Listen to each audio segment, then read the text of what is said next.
coaches are in. When you need a timely, transparent friend, tune into the coaches are in. Talking career, business, health, and wealth. You got a friend now. Into the coaches are in. With authenticity, come on, let's take a seat and tune in. Hello. We made it. We made it. We did. And Allison was kind enough to come back from the Kind beach enough. here. I don't even know if she was. Come on. She didn't bring back no sunshine. I know. Well, I did. Only a couple days work, but gotta wait for me to go again. Do better. Do better. All right, now. So some of the hardest marriage questions aren't coming from people who are in bad marriages. They're actually coming from people who are in decent, good marriages, but they still feel like something isn't right. And those are the marriage questions that we're answering today. But before we jump into that, we want to introduce ourselves to you just in case you don't know who we are. So I'll kick it off and then I will turn it over to my co-host. I'm Dr. Cherita Weatherspoon. I am an operations strategist and alignment coach and the creator of the Coaches Are In. And I work with high achieving Black professional women to help them launch, grow, and scale their businesses. Love that. And I am Allison Garrett. I'm your behavioral interventionist. And I work with women who struggle with identifying exactly what has them stuck without years of therapy. And I'm Malaika Turner, and I am your confidence coach, and I help you build confidence through multiple ways, but through coaching. I like to do that through apparel, and now we're doing this through some AI consulting and coaching. Love it. All right. So okay. Yeah, I was going to jump in because these are some good questions. Yeah, let's go ahead. Let's get into the email. Let's get into it. All right. And these are questions that are familiar. As you said, these are questions that I think are familiar. We all probably have experienced it or our own version of it, right? So, first question. My husband and I have the same 3 arguments. Different triggers, same arguments. We've talked about them. We've tried to fix them. And then 3 months later, here we go back again. Same loop. Been there. Can I just be honest? Done that. We love each other and our marriage is mostly great. But these recurring fights are starting to make me wonder if we're fundamentally incapable or just bad at resolving certain things. We can't afford couples therapy right now. So how do you break a cycle when you've already tried talking about it? How do you break a cycle when you've already tried talking about it? You said the same 3 arguments. It probably could be more than that. I'm like money, kids. Yes. Time. The one thing that I have always understood to be helpful is in the same cycle of the same argument, it's a pattern. So when you're in it, you're basically responding and doing the same thing almost as like actors in a play. You say this, I say that. And in most cases, you're preparing to have your answer without really listening anymore. It's really just like, okay, I already know, same thing. I told you same thing. You told me the same thing. So it's very helpful to have what's called a pattern interrupt. And you almost have to have a discussion about what you're arguing about when you're not in the argument. Because now you're not in the moment where you're trying to defend yourself and you're keep coming back with the same points. Obviously, it's not getting anywhere. So you have to create an environment outside of where you normally have this. And it has to also be outside of when you're actually arguing about it. Just to frame it, it would be, the other day we were talking about X, Y, and Z yet again. And then you kind of put it in the frame of having the discussion of what to do about it, but not when you're in the moment. I would say that's literally like interrupting the pattern and the loop because it's automatic. That's good. That's good. Yeah. So I think my response is probably not going to be as therapeutic or clinical as that. So I think what comes to mind for me is, and this is based on personal experience, so let's just be real. That when my husband and I have had these instances where we're just arguing about the same thing over and over again, it really has boiled down to the fact that both of us want our way. Neither one of us, at least one of us, but probably both of us, are not willing to give up whatever that thing is being the way that we want it to be, which is why we continue to argue about it. I believe that the arguments are occurring really because there's a level of selfishness that exists there. And it's just like you want the other person to do whatever it is that you want them to do, whether it's just agreeing, changing a behavior, like whatever it is, and that is not happening. And because it's not happening, like you keep coming back to it. To a certain extent, I think that there's a little bit of disrespect in there where if that person has kind of stated what their stance is and it's just like you're not accepting that, right? That's not to say you don't love the person or that you don't generally respect them, but there is something that exists there that just doesn't allow one or both of you almost like to agree to disagree or to find just a resolution that works for both of you, or you just like, okay, you gonna do that, I'm gonna do that, and like, but we're not gonna continue to argue about this. And I think at some point someone has to be willing to lose the fight, to lose the argument for the peace in your home and the stability of your marriage, because you don't want to let what most of the time are small issues become major issues in your marriage, and they absolutely can do that, right? And I think sometimes that conversation just has to be like, okay, like we don't agree about this, so what are we going to do about it? And maybe you have to bring in a third party that you trust to kind of mediate that, to figure out where can we find some common ground, or just like how can we resolve it, even though neither one of us are going to be happy with the resolution, because it's not the resolution that we want. We still need to resolve it. But then I think you also have to look at what is the issue anyway, because if you keep arguing about the fact that he's always throwing his dirty clothes on the floor, like you just might want to get over that. Just like your marriage is not worth winning that argument. You know what I'm saying? Yeah. I've always gotten accused of moving things because I try to tidy up and put things in order. And that would be something that we would fuss about all the time. And then I just stopped moving it. So I know for a fact that it's not true if you blame me for doing it. And I had to learn how to overlook where the stuff is, watching it sitting, and all of that. So that definitely makes a lot of sense. Like, come on now. You won that one. You got that one. That's funny.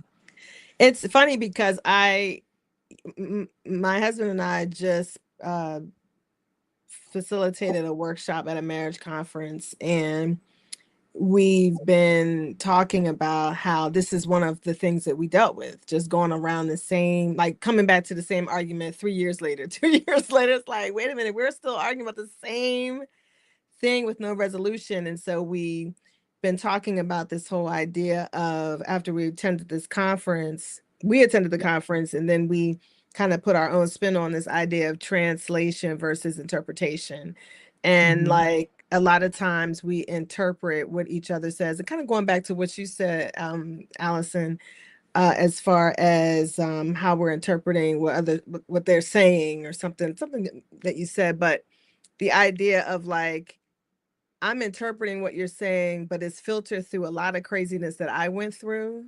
So it's not coming out like we're going back and forth because you said one thing and I stopped, and that made me think of something that I experienced way back when, or that's not how my father talked to my mother, or that's not how I grew up. So wait, let's stop right there. And I think a lot of times what we found is like now, and we've been married a while, but now it's like we stop each other like, wait a second, are you interpreting, are you translating, like what did I just say, because you are taking this to another level. So but unfortunately it took us a long time to get to this point where now it's like, we're not going around this, we're done with that, okay, moving on. Yes. Like we're getting too old to be going around the same mountain, but it took us a while to understand what was actually like the mechanics of our argument, if you will, like what we were actually doing, and being honest about, this reminds me or this triggers me, and that's something I need to deal with, or that's something you need to be conscious of, and it's been helpful for us as far as stopping the loop. Yeah, you got to get off.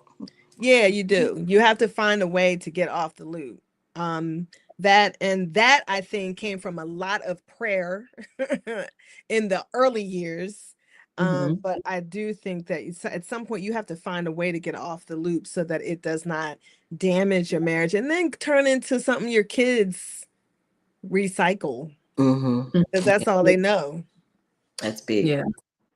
Then I think you've gotta want to break the cycle. Like it's like, yeah, like break it, but like you gotta want it, because sometimes I think people get some sort of emotional payoff from like that high energy dysfunction kind of thing, Yeah. like really looking at it like, okay, you're like, you might be mad in the moment, but like, how are you feeling after? What happens after? And like, what is the real established pattern there? Because maybe every time y'all have this argument, like, so we're talking from the women's perspective, right? Okay, maybe he feels bad and he goes and buys you a gift.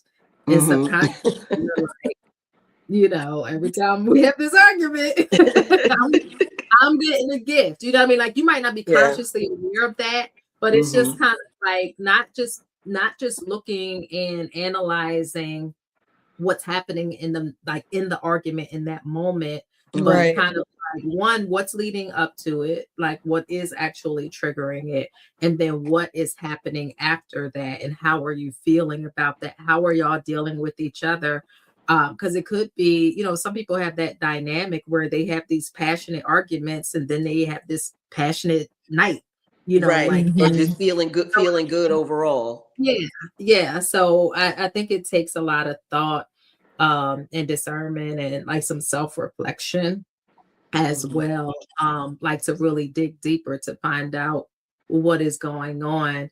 But I think fundamentally, like for most people, it's just like, I want what I want the way that I want it, and you're not giving that to me. Right.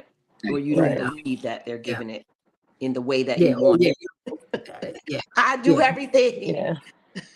Don't you see? Like, I don't want everything. I want that thing. What do you want? Right. Yeah, that's good. All right. We ready for the next one? Yeah. Let's do it. Okay. So this one, I want everybody to really kind of sit with this one before we get into it, because the viewer said something that takes a lot of honesty, and even to admit it, right? So she says, my husband is a good man. He's faithful. He's present. He's a great dad. But somewhere in the last few years, we became roommates who co-parent really well. We don't really fight. We don't really connect either. I keep waiting to fall in love again. And I don't know if I'm supposed to be doing something to get it there, or if it's just what marriage looks like after the kids and the careers. I don't want to blow up a good life over a feeling, but I also don't want to spend the next 30 years just existing together. Is this fixable, or have we just grown apart? Been there, done that. Because you want to roll this out? Been there, done that. And I would say been there multiple times. Because I think the reality is that most people do not stay feeling in love through their entire marriages. Doesn't mean you stop loving them, but you don't always feel all of that romantic, passionate, like all the time. And for those of you who have, sideline. Right. Right. I'm happy for you, but I think that's not most people's realistic. Yeah. experience. Right. But I think what has gotten us here to it's 2026. Well, it'll be 30 years this. I think it's 30 years this year. What got us here, right? Right. Is that we do genuinely love each other, and that love and that commitment to each other has been able to fill in the gaps when the passionate, romantic, lovey-dovey eyes feelings were not there. So we did not give up on each other during those times, and we believed that the feelings would come back. Right. And they did, and they do. And we also did not, even though it took us a while to get there, we had to recognize that we had to nurture that. Right. Yep. So it's like, if you still want to be in the marriage, you got to act like you want to be in the marriage, and you have to find time to spend with each other outside of the kids, outside of the careers, find other things to talk about besides the kids, and work and do things. It doesn't always have to cost thousands of dollars, because, when we were younger, we didn't have any money. Like, those were the excuses. Like, we can't do anything. We can't afford to do this. We can't afford to do that. But you don't have to spend money to spend time together and to nurture the relationship. And I think we tend to fall into this place where we kind of take each other for granted. And it's almost this, like, they're not going anywhere, they're going to be here, kind of thing. And that can start, making people feel some kind of way, right? And potentially even seeking that attention somewhere else. So, well, I think it's natural not to always feel that way. You have to, at the same time, be intentional to get yourself back to that place, and remembering kind of why you fell in love with them in the first place. And remember that there are times when your partner is feeling that way about you. It's not just you feeling that way about your that partner. part. You be like, what? Exactly. Yeah. Exactly. No, I definitely agree. I feel like, and I talk with women about this a lot, when they start to feel like they are growing apart. And it really is more about the connection is just not present. It's kind of gotten deprioritized through all the things through life, right? And one of the things that we say, or women often say, is, I just want things to be the way they used to be. And I want you to know that that's not realistic, because I am not the same person today that I was 10 years ago. The things that we did 10 years ago are not the same priority as today. So you have to, like you said, Dr. Cherita, be intentional, and you need to create new experiences, new habits, new conversations. It's everybody is in different ages and stages and phases when you're together. And then people are not growing apart, which is often the misconception. They're just changing in priorities. And sometimes one person doesn't agree with the priority that the other person's chosen. So you do have to be intentional. It's not about a feeling at all. And you just have to recreate the experiences, things that kind of get you back connected. Like, what is it that each of you do separately that maybe you can sacrifice and do together to kind of recreate that connection? It's really like lighting a flame, like the candle just got blown out, just relight the flame, but it's not going to come with the same old habits. and the idea of thinking that you want things to be the way it used to be, because it's not going back. Right. Mm. Yeah, I mean, I think you both said probably a combination of what sums it up for me. I know the one thing I thought about was the decisions that I'm making now in my marriage. I wish I made them when the kids were here, right? But I think so, meaning, you know, I find us laughing and prioritizing our marriage and us, and, you know, more now than when we had the kids here. And maybe they were just a distraction. I think there are some married couples who do better at that than others. We, you know, but we like, for us, it was a lot of sports, you know, gotta go. Both our kids play sports, both at different age levels. I am married to a coach, and so he was coaching, and so it was a lot of that. And so I think now that the kids are gone, and even though our youngest plays sports, I wish we made some of the decisions then that we are making now. I wonder where we would be. But that being said, I think you're right, both of you. You know, you change, so you have to be intentional. I think that's something you said, Allison. You have to be intentional at working at the marriage, because you can't let it run on autopilot and think it's going to remain fresh and you're going to remain interested. You know what I'm saying? Like, I am not, like you said, I'm not the same person I was 5 years ago. And I am intentionally, and I think women do this more than men. I could be wrong. I'm not going after by any research. I think women are more, we really prioritize constant learning, constant moving, constant going, touching base with our girlfriends, or touching base with, you know, reading, you know, taking in new. I mean, I feel like that's something that women do. So the change, I think, for women comes quickly. Like, we are constantly changing.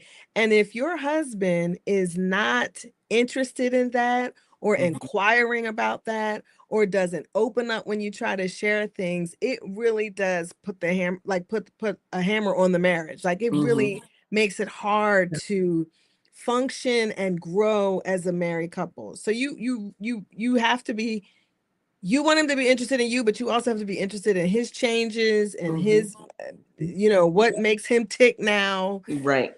He ain't ticking. Well, how can we help him tick again? Okay. And so I think that that's really, really important. I find things to be much better now than it was when our kids were in the house, but we're much more intentional about putting our marriage first. Yeah. I mean, we're juggling a lot of things, right? Like what you said, like, look at women in our age group, they're caring for parents. You know, children may be involved, maybe went back to school, working full-time jobs. Like, there's a lot of different moving parts that you become focused on. And I remember somebody used to say this to me when I was younger. They're like, yeah, well, when you know, make sure that you spend as much time, you know, in your relationship before you get married. Before you have kids, because when the kids come along, husband don't get no more attention. It's like it's a shift. It's not on purpose that you forget, but now your priorities have shifted. So you have to find a way to respect one another's priorities, so you're not going so far apart, but finding ways to connect with things that are where you are now and not wishing it to be the way they used to be. Well, you mentioned about, you know, even with your family, like, what do they call it? The sandwich generation, right? We've got our parents, we've got, and, you know, got to take care of them. We've got the kids, we've got, you know, our marriages, and then all those other things, right? That pull at us, you know? And so, yeah, I think it's pretty tough. And so to prioritize marriage, it's very, you really have to, people laugh, but I think sometimes you even have to schedule, like, okay, schedule time, schedule dates, schedule, we need to do this. We need to be, you know, every quarter we need to do this, you know. Yeah. I mean, as Sis said all the things that he is. I think I'm looking at the list. I'm like, well, what is the problem? Yeah, but like, you know, not sometimes seriously, like, you know, I'm joking, but seriously, it's like, if that one thing is like I think we said it, like is it really just a feeling of a spark that you're chasing and you're willing to give up all these good things about this person? That's something to kind of sit with and look at too. Like, okay, what is it that I really am looking for or am wanting, so you can really Right. identify what that thing is, because you said he's faithful, he's a good provider, he does all these things. So I think you've just kind of gotten stuck in a rut, and you just gotta reignite.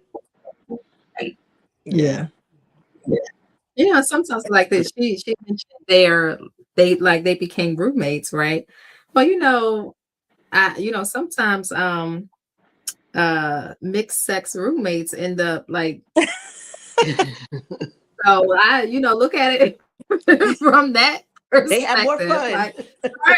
Like, start treating him like he's your boyfriend instead of your husband. Yeah, the You know what roommate. I'm saying? Yeah. Your expectations will shift. Yeah. Yeah, but realistically, I mean, sometimes you feel like you and your spouse are business partners, and that's the season you're in. Like, we are paying bills, we are raising the kids, we are doing what we need to do. And I mean, I think that that's realistic. I just don't know how long you want to stay that way. Right. Because you know what I'm saying? Like, sometimes you feel like, dang, we're like two ships passing. You hear couples say that all the time. And for a long time, it's like we're like two ships passing, especially if you're independent, like as meaning like you don't rely on him to drive you everywhere. Like you're out. You want to go? You don't want to go? Okay, I'll see you later. You know what I mean? But I do think that independence has a price. So you have to figure out how to balance that too, because you do feel like we're just partners in here paying the bills. And that's tough. That's tough. Yeah. That's stir up the pot, sister. Stir it up. And tell him he needs to stir it up too. Right. Yeah, it's kind of like surprising each other. So it's like that kind of stepping out of your normal character or role. Yeah. And you saying role play, Dr. Cherita? I did not say that. I was trying to decide whether or not I was going to say that. Okay, she said it for you. Right. So that's part of what I'm talking about. But also just like, like if you you have a routine, like you come home, you change your clothes, you start cooking, you're dealing with the kids, you're putting the kids down, then you're going to bed because you're worn out. Like, okay, stop it and pick up some food on the way home. Bring the food in, get the kids down early, go shower, put on your lingerie, come out and start, what calling him whatever you want to call. Give us an example. And like throw him off, you know what I mean? Right. Throw him off, like give him something that he's not expecting from you. Most cases, he's going to reciprocate that in some kind of way, but that goes back to that intentionality, like even if you are in a certain season in your life, that season made like that pattern interrupt that you talked about earlier, just disrupt it. Like, we might have to go back to this because that's just where we are. But if you want to make it to the other side of that, sometimes it's just like we are not Mr. and Mrs. this weekend. Right. We are long lost lovers. We are excited to reconnect. Meeting in the park after dark, Right. Just do something to light the fire again, to quote unquote get the juices flowing, whatever, to just throw some fun in there, because you can find yourself on the other side of those seasons really looking at each other like, I care about you, but I've been living my life really without being engaged with you for so long that I'm not sure if I need to be married to you. And that's not the intention that you come into marriage with. So the intention for most people is until death do us part, but you don't want to be, even if you're not miserable, you don't want to be just complacent and with like anything for that time. And just like with anything else, like you want a promotion on your job, you want something new on your job, you got to do some stuff to get it. Yep. You're going Get to have to do noticed. that in a relationship too. Yeah. Yeah, that is true. I know we had Barb Cotton said my husband and I call each other boyfriend and girlfriend from time to time, which is cute. And then finding a way to make each other laugh each day is important. And I love that. I was gonna say that that's one of the things in my house that we do about daily is laugh. I mean, like now, it's all about our humor and teasing and things that we do, but the laughter part has always been a big part of our marriage. And so I love I have to have a belly laugh a day, like my stomach, I'm cracking up once a That's a day. good one. That's a good one. Once a day, that is a dose of laughter for me. I have to, but I will say that my husband is a part of, we laugh together. And that's that has been medicine for our marriage. Yeah, absolutely. That's good. All right. All right. Who So, else we helping? so, Who next? so this question is it's a little bit layered because she's not asking us whether or not she made the right decision. She already made a decision. And what she's asking is how does she stand in the decision that she made? All right. So so she says that I made the decision to stay in my marriage and do the work to make it work. My family doesn't agree with my choice. Now, there's ongoing friction. It shows up at family functions. People are tense, and some family members have gone as far as refusing to come if my husband is there.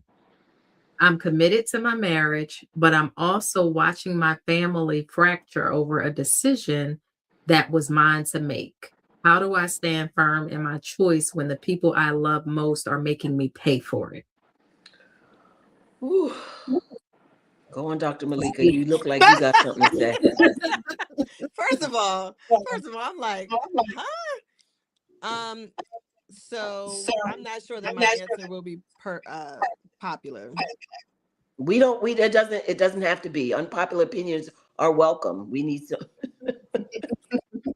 I do think that as long as the reason why your family isn't upset with you because you're staying in an abusive situation, and that's not what that was not said. We don't have all the information, but what I'm saying is if it is they just don't like him or there's some things that they don't like, number one, let's make sure that you are not reporting back to your family the hard times you might be having with your husband. That's good.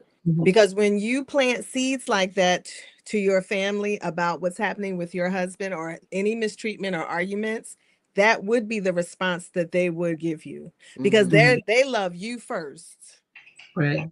And they have your back first. So when you decide to stay with that person, your husband, it does create that kind of tension where, like, why are you staying with him? You just told us last week that you know what I'm saying? So if that is happening, I would say let's remove them from the discussion, or as the report back. Find you a good pastor, first lady, good girlfriend that you can trust, that you can talk to, mentor that you can talk to about what you're experiencing, if that's the issue. Okay, that said, the second thing is, you have to be really careful. Like, this is your husband. There's a story behind why they don't like him, but you stood before God and man and made commitment to this husband. And so I've experienced a little bit of that kind of tension on both sides at times, and I really did pray through that, but I also kind of stood my ground, because I'm like, okay, this is my husband. And I'm not very verbal. Like, I'm not trying to argue with you about I'm not trying to argue, but I'm just present. And I'm not moving. And if I have to back off and not talk to you, or you don't want to talk to me because I'm with my husband, Mm-hmm. then I have had to stand my ground at times Mm-hmm. without getting into too many details. So I do think that sometimes you have to stand your ground. Mm-hmm. And that doesn't mean it has to be you cut your family off, but we're not going to talk about my husband. I'm not going to have conversations anymore. This is who Yeah. I'm married to. And I've got to work on this first because Mm-hmm. this is what matters first. And I have to work Mm-hmm. on that.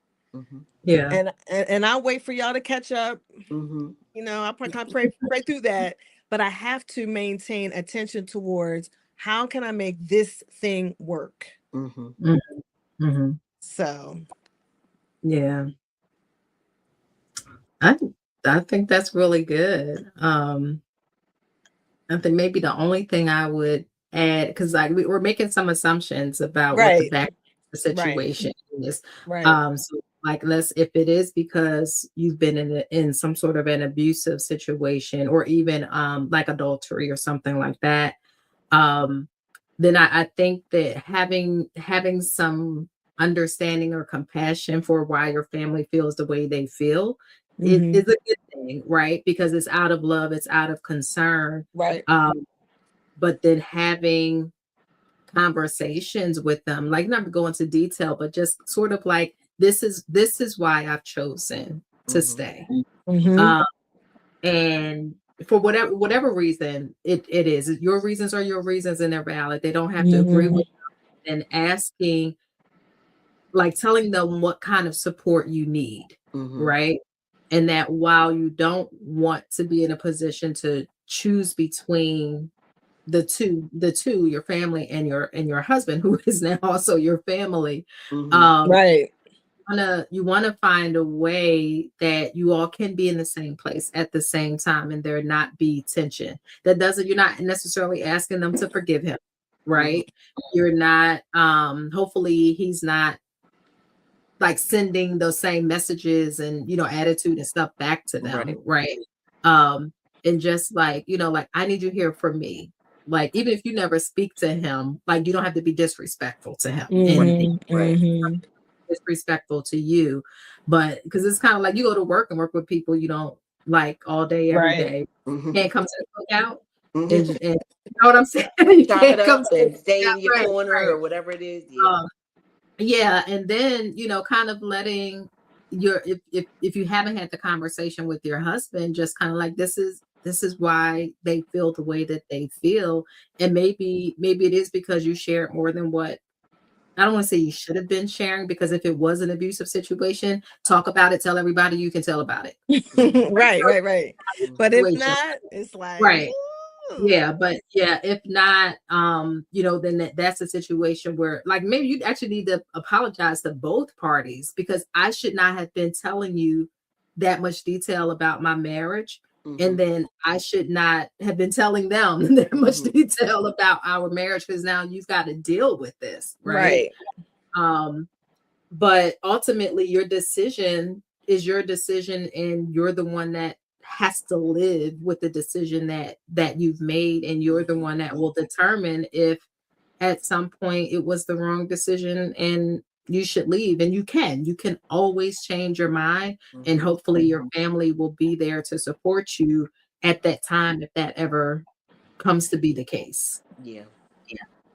Um, all that is good stuff. I think it just makes me think about how, however the information was, you know, sent through, or people knew something or whatever it was, sharing information. I think when you look at it, it's like this is any decision that you make, right? You can't really ask people to respect your decision that they don't agree with, but you can request that they respect you, which is what you said, you and your Mm. husband.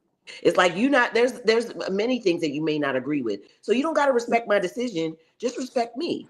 Like, Right. my marriage is not a group project. We not sitting around figuring out what we about to do next, who's about to say what, how's that. Like, and sometimes I think in any relationship, especially marriage, we may do things that we might look back and say, oh, maybe I should have done this, or maybe I should have done that. but that's your, your path, your Right. path, your journey, right? You're on that journey to create that. So it's like, I think it's hard when you're dealing with that, but I also think that the test really isn't in your marriage right now. It's almost more of, can you withstand the pressure of other people speaking on it? Say That's what you good. said, Wow. stand on business. Mhm. This is what I'm doing. Like, Mhm. if that's what you Right. believe and that's what you're doing, your strength is going to come in you choosing. But I think, like Dr. Cherita said, like, find ways to have some sort of conversation so that there isn't that tension. But you also got to be okay if they're never okay with your choice. Yeah. You don't want it to be that way, but that's a reality potentially, right? If somebody Yeah. says, as Yeah. long as he's there, I'm not coming, you can't convince them either. So Right. it's almost like that's a sacrifice in your own marriage, with leaving people out and leaving them where they are, and they may come around. Pray that they do, but if they don't, you have to be okay with that too. Yeah. Yeah, and I think it's okay too. Like if we're having a family gathering, and I know there's going to be invisible darts tossed tossed at my husband, maybe he doesn't need to be there, and I Hmm. think that's okay. Mhm. That's just me. I mean, I think that sometimes it's like, you know what, maybe you might want to sit this one out, and I'm Hmm. okay. Or if he were to say, listen, I don't think I want to go, like, it's Hmm. probably not going to be, that's okay. And I think Hmm. so, and I say that because I think the idea of, no, we just got to press through, it's like, listen, at the Yeah. expense of your feeling what's going to happen when you come home, you Hmm. know what I'm saying, how he's going to feel, how you're going to feel. I Hmm. just don't know that it is worth it to always subject your spouse to your family's Yeah, stuff, I like that. unless Not, he's not just, subjecting them to it. I like that. yeah, like, unless he's like, listen, I'm standing 10 toes down with you. Yeah, I mean, I Hmm. know they don't like me, but I'm changed, Hmm. I'm different. And it ain't Yeah. their business. And it's right, it's not. Yeah. I Listen, Yeah. That's good. do we have one time for one more? Yeah. So let's go. Okay. So because this is one of these questions that we don't, talk about enough. So Mhm. my husband supports my career, helps at home, and checks every box, right? They do everything you need him to do. But Hmm. lately I've been feeling like I've lost myself in the role of wife. Mm. Um, I don't know what I want outside of what we want. And I used to have a really strong feeling since I'm sorry. I used to really have a strong sense of who I was, and now I organize my identity around us. Mm. So, how do you keep yourself while also being fully in a marriage?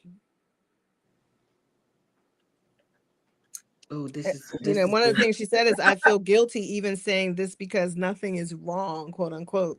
So, how do Hmm. Right. you keep yourself while being fully in the marriage? Yeah, I'm gonna Your let own. y'all go. Yeah. How Well, do you? I was recently just talking to somebody about this, um, and it's almost like when you think of, like, everything doesn't have to be we when you get married. So I think Mhm. she didn't give up, like, um who she is, or having necessarily an identity crisis, but when you get married, oftentimes everything becomes we, and you forgot about the me. Mm.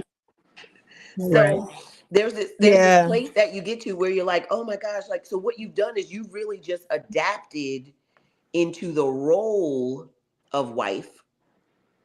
And to be honest, this could be a dangerous place, because if you're so connected to the role, if something were to happen where you were not in that role, God forbid, through divorce, through death, through separation, or anything like that, now you really don't know who you are, because you've attached yourself to a role, which is why so many women struggle, not just in marriage, but a job shuts down, you get laid off, your role was the CEO, your role was. So I think you have to begin to rediscover the me, And it's not always going to include the we. Mhm. Yeah, I agree. I mean, I think how you come into the marriage, of course, we talked about things changing, but I think that it's so important to remember who you are, what you bring, what you enjoy, what you like. And I know that when you get married, you become one, and that has its powerful place in marriage and in the world, for Mhm. sure, right?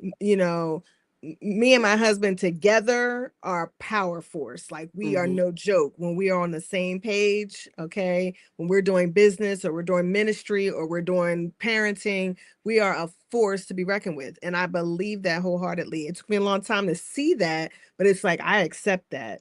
But I think what's good is that there's that respect level, that you are doing your thing and I'm doing my thing, and not losing that. And he pushes me to do my thing, and I'm pushing him to do his thing. And so I Yeah. think that there's like this mutual respect for what we as individuals bring to the table.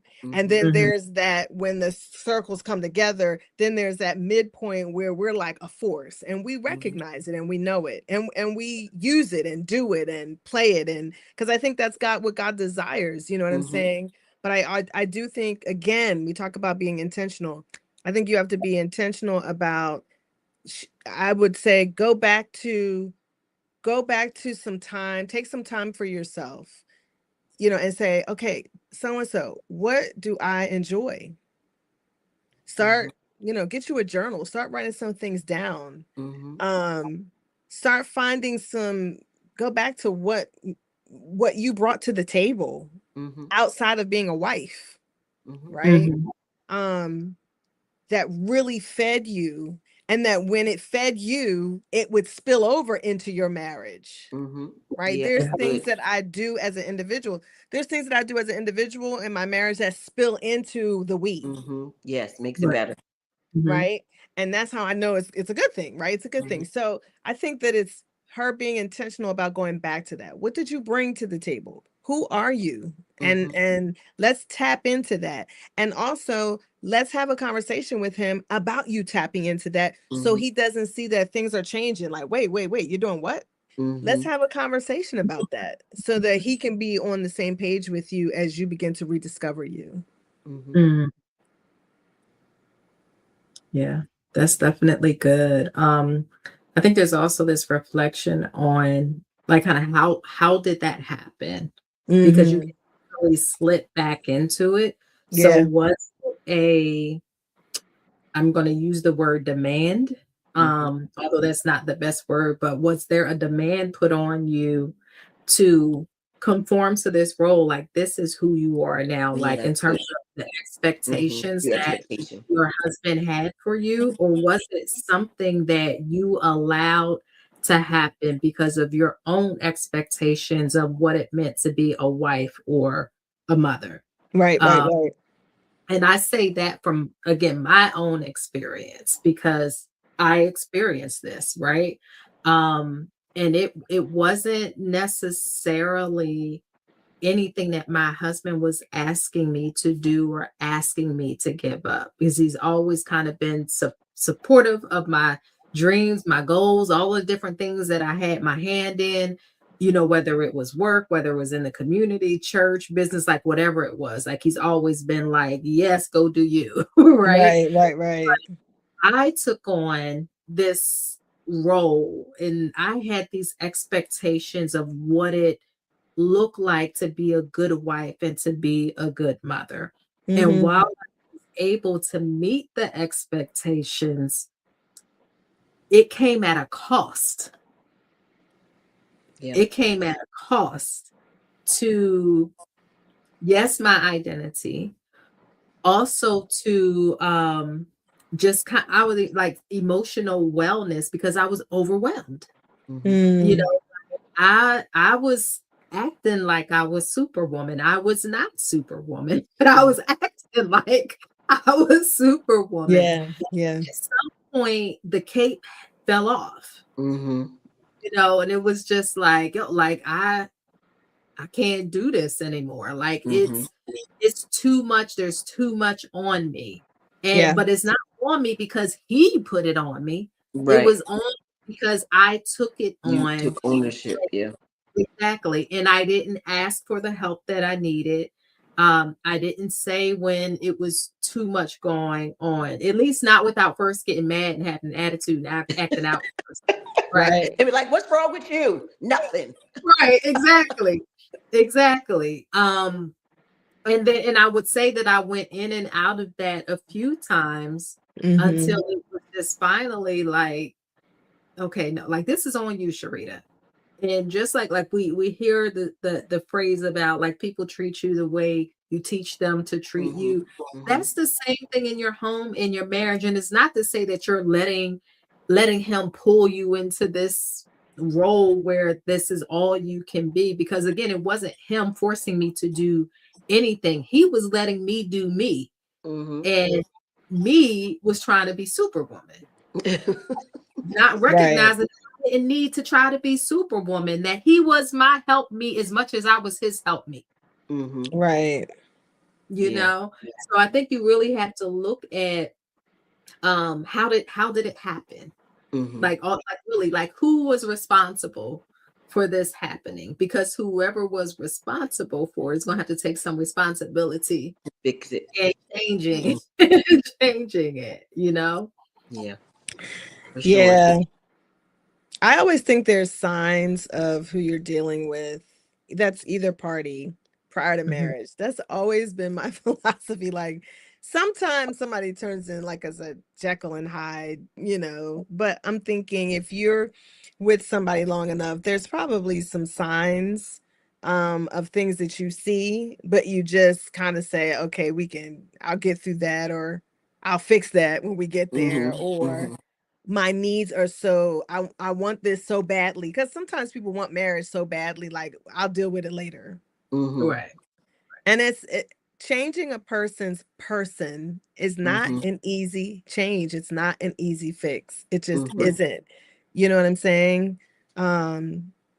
So yeah. And it requires, like, even when we talk about like becoming one, or that we part, that requires two whole identities. Right. Like, Right. so Yeah. each person has to be whole in their identity coming Right. together. Now we know that doesn't always happen, because when we Right. get married, maybe, depending on age or circumstance, it may not have been a focus or a thought. Or I feel like we're so much more aware now today with all of the information that we have out there when we think about like personalities and different things like that. But you have to focus on your whole self first Yeah. before you can Right. connect with, or even consider what that looks like with being in marriage, even Right. if you're already in it. Yeah. Yeah, and let's have the real conversations before marriage. Because I mean, sometimes, like, I know that what I'm going to say is a general statement. I know it does not apply to all churches, but sometimes people are just doing their, premarital counseling with the pastor. The pastor don't need to be doing no premarital counseling. Like, you're Mm-hmm. not getting real premarital counseling. You know what I'm saying? Like, there's Yeah, some parts it's checking the that box.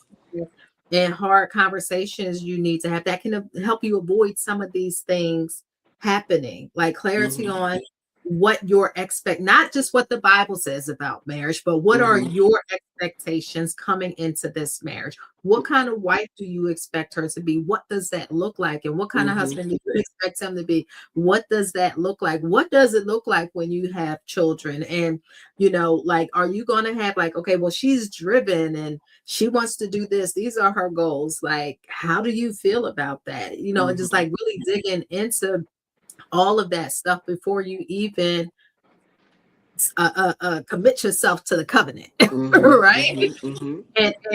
Yes. And I think part of the reason why people don't want to go that deep is because they're afraid about what they're going to find out, and it will lead them to make a decision about, am I going to actually move forward with this, or am I seeing things that are telling me that this is probably not going to work out. Yes. Ignore all the signs. We have been cursed by Eve to desire a man. and we Yeah. will take him and all that comes with him without doing the On work. So stage him after the fact. we sign the contract, but we don't know what we signed up for. Nope. And I Right. think when you live with a person, even if you date a person, I was with my husband for 6 years before we got married, right? Mhm. But it is not until one, I think something spiritual transpires when you say I do. I really do. Mhm. But I also think you don't know so-and-so until you get in the same house and get up every morning. And you, like you said, your socks are on the floor. Why you do that? 34 samples right here, bro. You know what I'm We saying? can't live like this. Yeah, like the toilet paper. Do you like it under, or I over? flip Why? it around every single time without It's saying a like, word. what are we doing? Why did Right. this? You don't like you don't know all of that. And a lot of times people say, well, I think it's easier if you just live with the person first. I don't think so. And not like before you get married. I'm like, Yeah, you might not. I You I might don't change think your mind. so. Because I think something right. And I think something happens. Once, Okay, y'all. once it's legal and it's Yeah, but yeah, and yeah. I think God set it up so that when you get married, I didn't do any research on this, but I think that God set it up so that when you get married, no matter what you go through outside of adultery and abuse, you can win. I think we were set up in marriage. I think your couples are set up to win. Now, yes, you got to go through some things. You got to learn a person. You got to go through changes. I don't like you today, but I love you, but I don't like you. You know what I mean? You got to go through you got to have kids. You got to figure out that we don't parent the same. But I really do think you're set up to win in the end if you just stay with it. It's just my philosophy. I won't change it. I don't.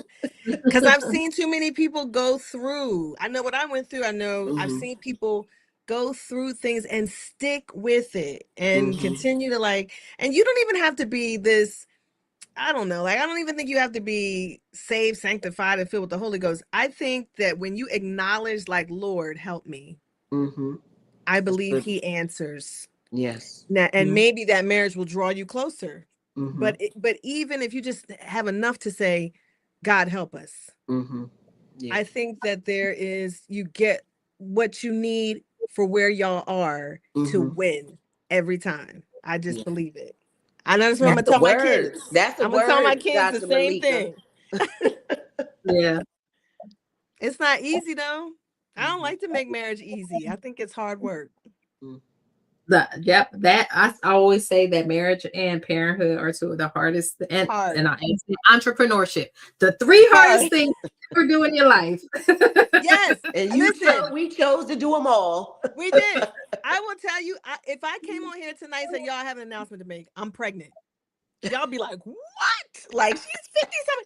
Yup, because I think it's so much, it is easier to carry a baby for 9 months and push it out with a little bit of state off, push that baby out, than to parent and be married. I think it's hard work. It is hard. But guess what, y'all, ladies, we can do hard things.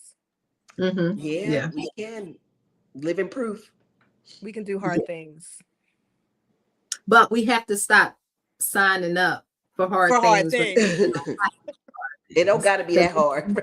You need to do that as well, which goes back to that expectation thing, because I mean, we don't know, again, background of this particular viewer. Maybe it was demands put on her by her, you know, and that caused her to lose herself. Then it's like that, like you didn't know that's what you were signing up for.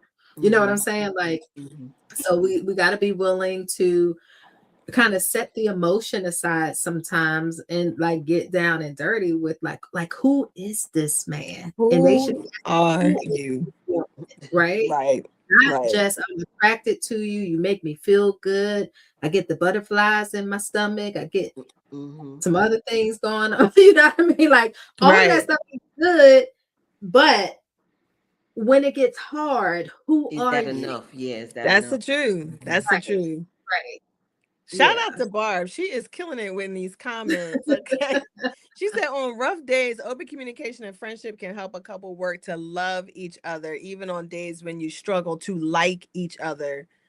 So good. Yeah, That's so that's good because that good. always makes me think of how I say, like, we know that marriage is hard, but it doesn't really have to be that hard because if it's a friendship, like think of your friendships with your girlfriends, they're not hard.